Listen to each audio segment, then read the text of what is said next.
Okay, this is going to be a review of Money in the Bank 2010. This is the first ever Money in the Bank pay-per-view. You know, Money in the Bank has had a pretty good legacy when you look back on it. I think, obviously I'm not going to deny it. For as much as you hate the pay-per-view and how, the aftermath of the pay-per-view, kind of affects the product with the cash-ins, we've definitely had some incredible Money in the Bank pay-per-views. But 2010 would be the first one. We're going to be getting Money in the Bank this weekend in Toronto, the return to Bizarro Land. So it should be really interesting to see how that show is booked and the crowd reaction on that show. We should definitely be interesting to see a Punk makes an appearance in Canada. But yeah, I mean, not a lot to say about the show this Saturday. Once again, it's another 5-match show. Cody's going to be in a tag match against the Bloodline. Damian Priest and Seth Rollins should be really, really interesting. I have a feeling there might be a cash-in in that particular match. But yeah, it should definitely be a fun show. So we're going to go back to 2010. This is the very first Money in the Bank. And it's funny, we've had more Money in the Bank pay-per-views than King of the Rings. It sounds kind of weird, but this is like the 16th Money in the Bank pay-per-view. I think we've only had like 10 King of the Rings. And there might be a couple of other Money in the Bank pay-per-views uploaded with this one right before the weekend. I think I might go in that direction. I'm not sure yet, but let's get right down to it. This was July 18th, 2010 from Kansas City, Missouri, actually. 8,000 in attendance. We have a pay-per-view buy rate of 169,000 buys. So yeah, 2011 actually did almost 30,000 more than this. And I think a lot of it had to do with the excitement of the Summer of Punk Part 2. But let's get right down to it. Money in the Bank 2010. This is a pay-per-view I never reviewed. I did not order it. At the time, I was really down on WWE in 2010, as a lot of people were. And it's weird, man. You ended up getting 3 Money in the Bank ladder matches in like 4 months, because you had the one from WrestleMania, which Jack Swagger won. And then not even 4 months later, you get 2 more at the pay-per-view. So first match of the night, this is the Money in the Bank ladder match for a World Heavyweight Championship match, the Smackdown side of it. So this is pretty much a Smackdown match. Didn't really feel like it, but this is Kane, Big Show, Christian, Cody Rhodes, Dolph Ziggler, very, very young Drew McIntyre, and we still got Drew going in the Money in the Bank this Saturday. I have a feeling he might take it. Probably going to be Drew or Jey Uso, but we'll see. And then you got Kofi Kingston. Kofi's on the poster. Kofi had the monumental spot, and then you got Matt Hardy. It's a really, really good Money in the Bank ladder match. I actually thought this was the match of the night. This is actually the better of the two. A lot of people really enjoyed this match because of the psychology of it. So what really stood out about this one is Big Show. Big Show was too heavy to actually climb up the ladder. So he actually had like a 350-pound, gold, really, really, top of the line ladder that he had to bring out underneath. They took from underneath the ring. He had a tough time bringing it in, but eventually they got it in, and it was just really, really stable. So that was really, really cool. And, it was really interesting to see how they would eliminate Big Show here. Big Show is pretty much just fly swatting everybody. But then eventually everybody ganged up on him and just, just threw all the ladders on top of him. So he's like buried in just a lot of different ladders on the outside. So that's kind of how Big Show got eliminated here. Kofi did an awesome, leg drop. I believe it was to Dolph Ziggler on the announce table. That that actually made the DVD cover. That became like a poster for Money in the Bank. But overall, I thought this was fun. Matt Hardy and Christian didn't really, take any, big time bumps, but it was just really, really engaging. You just had a lot of, supporting players, jumping to the top of the ladder. So the crowd was pretty engaging here. Actually, Kofi, I think he did that leg drop to Drew, actually. And then the ending comes when Kane, Kane actually looked pretty strong out there. He's actually choke slamming guys out of the ring onto ladders. And the ending comes when Kane, choke slams Drew McIntyre off the ladder, and Kane becomes the Money in the Bank holder. And he would go on to cash in later on in the show. So shout out to Kane right there. But yeah, this was definitely a good match.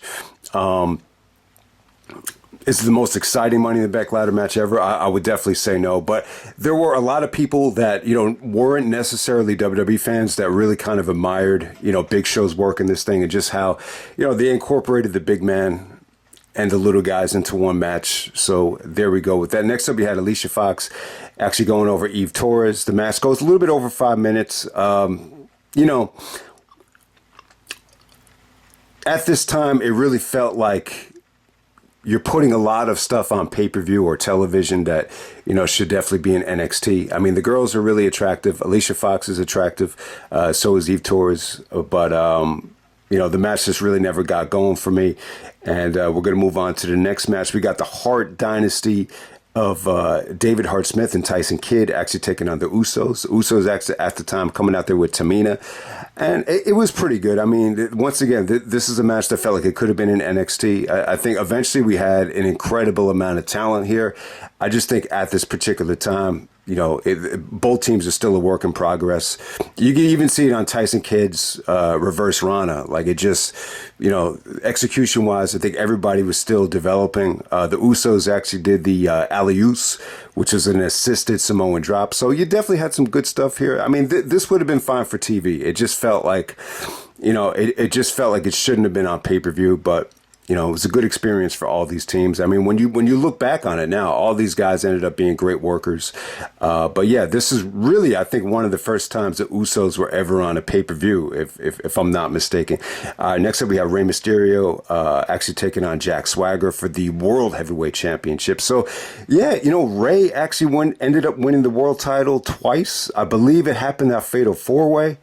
Where he beat Swagger. If you remember, Swagger actually cashed in on Jericho, the Smackdown after WrestleMania. I have to say here, in terms of Swagger, in the ring, I give him a thumbs up. On the mic, I give him a big thumbs down. I just thought some of these backstage segments were dreadful to watch. Even in the video package here, usually a video package is supposed to clean up a lot of the, weaknesses. I just felt like Swagger was just not made to be a champion here, especially with what he did on the mic here. So, leading up to this thing, you could kind of see that Kane was going to get involved here. I think he actually took out Swagger's father.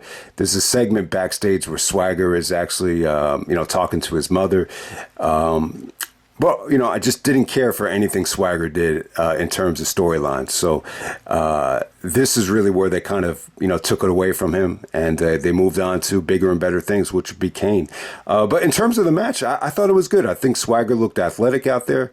Some of his gut-wrench suplexes were really well executed. The running belly-to-belly to Mysterio, actually, it came off pretty damn good. I mean, it looked just as good and just as athletic as Kurt. When Kurt Angle, would do it. That's his forte.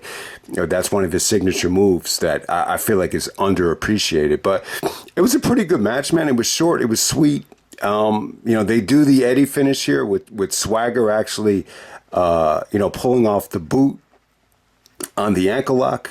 Then all of a sudden, Mysterio hits almost like a vertical, Hurricane Rana, the pin Swagger. So Mysterio retains. And then Swagger beats down Mysterio. And then we get Kane coming out to win the championship. He chokeslams Rey, then gives him a tombstone. And Kane finally, world champion for the first time since 1998. The first time he's ever won the world title. So ends up becoming a 2-time champion, 1-time WWE. Back in 98, where he beat Austin in the first blood match. So it took 12 years, but eventually Kane would do it in the summer of 2010. I think for a lot of reasons, Kane is unmasked here. And they're going to do this big storyline with Undertaker. There's this whole mystery about Taker at the time. And, I think, in 2010, I've said this before, but I think WWE was very anti-indie. I think they went with... very meticulous storylines. They went with guys that could talk on the mic. rather than guys that can go in the ring. And I think that's what Kane can do, especially as, being unmasked, getting rid of the monster character. He's a mayor. He's the mayor of Tennessee for a reason. He knows how to, deliver on the mic and be articulate on the mic. And I think that's why, Kane found himself in that position, especially on SmackDown, where you definitely had, an open door to play with. He's away from the Cena. He's away from Nexus. So this is really a hell of an opportunity for Kane. But a lot of people were very negative on this. I think anytime you see Kane in the main event on the marquee as champion, people are going to feel negative about it. And, for as good as he was on the mic, I just don't think the reign, drew a lot of money, got a lot of buy rates. I just don't think there's a lot of interest. The match quality definitely did suffer with Kane as champion. But it was pretty cool. I mean, really, this is really the first time, and maybe one of the only times, someone will win Money in the Bank and cash it in on the same show. It's the first time it ever happened. This might have happened with the women. Maybe Liv Morgan did it a couple years ago. But can anyone think of another time where someone won the Money in the Bank and cashed in on the same show? All right, next up we actually had Layla, the former Miami Heat cheerleader, coming out there with Michelle McCool to take on Kelly Kelly. Really, really hot combination here, but once again, it's just, the Divas wrestling quality was just not, quite ready for pay-per-view. You would even say this is not good enough to be on an NXT show, looking back on it. But Layla goes over Kelly Kelly in a little bit under 4 minutes. That's all I'll pretty much say about it. But yeah, I think 2010, the Divas were pretty much high on looks, but in terms of the wrestling quality, I think 2010, I think this might have been the weakest year in women's wrestling history. Either 2008, 2010, around that time. I don't think it got worse. I really don't. I think this was the worst year for women's wrestling when you look back on it. I could be wrong, but that's just the impression I got while watching these two Divas matches. But we're going to move on to the Raw WWE Championship Money in the Bank ladder match. We got The Miz taking on Chris Jericho, Edge, Evan Bourne, John Morrison, Mark Henry, Randy Orton, and Ted DiBiase. The guy that I totally forgot was in this match is Mark Henry. I mean, he played his role pretty nicely, but I thought Henry kind of brought the match down to certain spots. So you definitely have a mix of, really, really big, large men, and then, guys like Evan Bourne that, could pretty much do everything out there. I thought Evan Bourne was awesome here. Him and Randy worked extremely well here. He busted out the shooting star press, which came out of nowhere. Jericho and Edge were heels here. There's an awful promo between both of them backstage. It just felt, even as heels, like you would expect Jericho and Edge as heels, like this has got to be awesome. But the subject matter just, it seems stale. It just, I don't know, man. I just couldn't buy into it. So yeah, Edge's big babyface return at the Rumble leading into WrestleMania kind of flopped. So, Edge was just kind of there for this match. I really didn't think he looked great. Randy was definitely the most over guy here. Anytime he busted out an RKO, it came off pretty sweet. He did some really, really good stuff with Evan Bourne leading up to this thing. One of the best RKOs ever actually came on Evan Bourne. I don't think they hit it in this match, but, some of Randy's RKOs came off great. Really, Morrison and Ted DiBiase, we was out there with Maurice. So Maurice is out there, but she's not really, with The Miz yet. So that's why it's a little bit confusing watching this back. But they did some weird stuff out there. They almost built like a castle or a scaffold with the ladders. And ultimately, Morrison actually got stuck, in between the ladders at one point. That was pretty cool. But then ultimately, Ted DiBiase's kind of laying like it's a scaffold on one of the ladders, and they kind of just slide the ladder out of the ring. It really looked cool. So Teddy took a pretty nasty bump there. Jericho and Edge did, they did it right. Jericho hit some nice cold breakers. But really, it's really Miz, knocking Randy off the ladder to end this thing. The kind of a foreshadowing of things to come. Miz would actually cash in on Randy. And at this time, he actually cost Randy the Money in the Bank ladder match. But yeah, Randy was really over out there. This is the skinniest I've ever seen Orton. Really, really skinny at the time. But It was okay. I mean, it was a pretty good match. It just didn't flow that well. I think with the amount of talent involved, I would have expected this to be better. I think some of Evan Bourne's spots were definitely the highlights of this match. But, Miz goes over. He cuts a great promo after this thing was over. So, shout out to the Miz. Looking back on it now, I just think at this time, the Miz, some of the stuff that he did at NXT with Daniel Bryan, I think that really put him over the top. Some of those promos that he cut where he's, talking down to Bryan. It's like, where's your charisma? It's like, what have you done to be a WWE superstar? I think that's what really, made the Miz, get into Vince's good graces. I think that was great for him. Plus, keep in mind, man, he took a lot of shots at Cena in the summer of 2009, where he's just relentless, saying we're sick of seeing the same guys in the main event every single year. And it was a long ass journey for the Miz. So give him credit, give the Miz credit. Ultimately, this led to him cashing in right before Survivor Series, and then we're going to get to the main event. We got Sheamus actually taking on John Cena. This is going to be a steel cage match. So leading up to this thing, Daniel Bryan ends up getting fired. So if you remember, Bryan gets fired for choking out Justin Roberts with the tie, thanks to Chris Benoit. That's probably why Daniel Bryan got fired. So that's probably the most, if there's one thing that Bryan and Benoit are related to in terms of a historical moment, that will probably be it. Obviously, you're never going to get to see Daniel Bryan and Chris Benoit go at it. And Bryan was a huge Benoit fan. Obviously, he can't admit it now, but there's a Ring of Honor show where he basically shouts him out like it's his favorite wrestler. It's actually Arena Warfare, where he takes on Alex Shelley, if you guys don't believe me. But yeah, there's been a lot of crazy stuff with the Nexus leading up to the show, where they're constantly attacking John Cena. Some of the dialogue between Sheamus and Cena at this time is, Cena wants Sheamus to take more of a leadership role because he's WWE champion. So it's funny. It's really, really weirdly booked because, the Nexus are actually anti-Sheamus as well. They just want to, crash the party and, destroy everybody, whether it be Cena or Sheamus. Ultimately, Sheamus is actually able to fight off the Nexus and escape the cage before Cena. But with this Sheamus and Cena match in the steel cage, I would say it was pretty good. I would say it's a solid steel cage match. For a pay-per-view, it's a little bit underwhelming. But in terms of, where Sheamus was at the time, and considering how, baffled a lot of people were with Sheamus winning the belt from Cena at the end of 2009, it was definitely an upgrade. It's definitely an upgrade from what they did at TLC. And I think when you look back on it now, I think Sheamus performed beautifully in this match. I thought it was really, really good. The crowd was hot for Cena.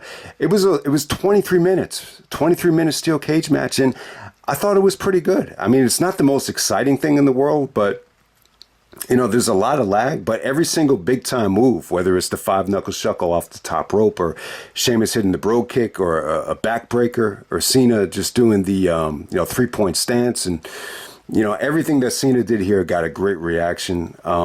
Is it a sexy steel cage match? I would definitely say no, but it was pretty interesting to see how they were going to book this thing. I mean, it really, really was. Sheamus hits the bro kick, Cena kicks out of it. Cena actually hits the FU, Sheamus kicks out of it. So you definitely had a solid steel cage match here. I'm not going to say that it was bad. It just wasn't, at the time, WWE is definitely PG. It's a little bit watered down. So you just can't expect like a Whitmer Jacobs Ring of Honor, level steel cage match with a lot of blood. That's probably a bad example. Like Magnum TA, Tully Blanchard would be a better example, where it's just, whenever you see a steel cage match, you would like it to get a little bit violent.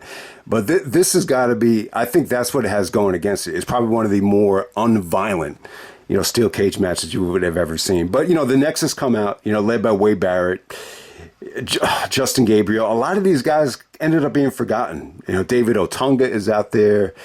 Heath Slater is out there. Ryback is actually out there. But, Wade Barrett is leading the charge. There's no doubt about it. I forget the black dude's name, but he actually came out with the bolt cutters. They were trying to get into the steel cage. The referee actually throws the key, and one of the referees runs away with the bolt cutters. So, the nexus is just very limited in terms of, how they could get into the cage here. So there's actually a ref bump. And, see, the psychology of here was kind of weird. See, if I was Cena in this position, looking back on it, I would have just waited for the ref to regain consciousness and just win it in the ring. Cena tries to escape the cage, and then he's met by Justin Gabriel at the top of the cage. He actually throws Justin Gabriel off the top of the cage. And then the rest of the Nexus just gang up on Cena. Sheamus only has to fight off one dude. I think it's Heath Slater. He punches him off, and then he escapes the cage before Cena. Referee wakes up in time, so Sheamus retains. And then Cena just snaps. Cena just starts going crazy, and just you can see all the veins, popping out of his chest. And it was pretty cool. I mean, Cena tried to show a lot of frustration here by getting screwed by the Nexus. So this leads us into SummerSlam. So, I mean, not the most exciting main event in the world, but it wasn't bad. Looking back on it, it wasn't bad. The Money in the Bank situation here, it was pretty fun looking back on it. I think the highlight of the show is just Kane cashing in. Just the way it was executed. It was pretty cool. But hey, man, a lot of people bitched about Swagger being champion, and then apparently like a lot of people bitched about Mysterio becoming champion again, and then when Kane won it again, it's like, be careful what you wish for. But that's pretty much it. 2010 was not my year for WWE. I just felt like this is the one year where it just felt like this is definitely not a superior product to whatever else we were watching at the time. I mean, you can name it. I can list 5 promotions that I felt like were better than WWE at this time. But I'll just end it right there. That's Money in the Bank 2010, and I'm out.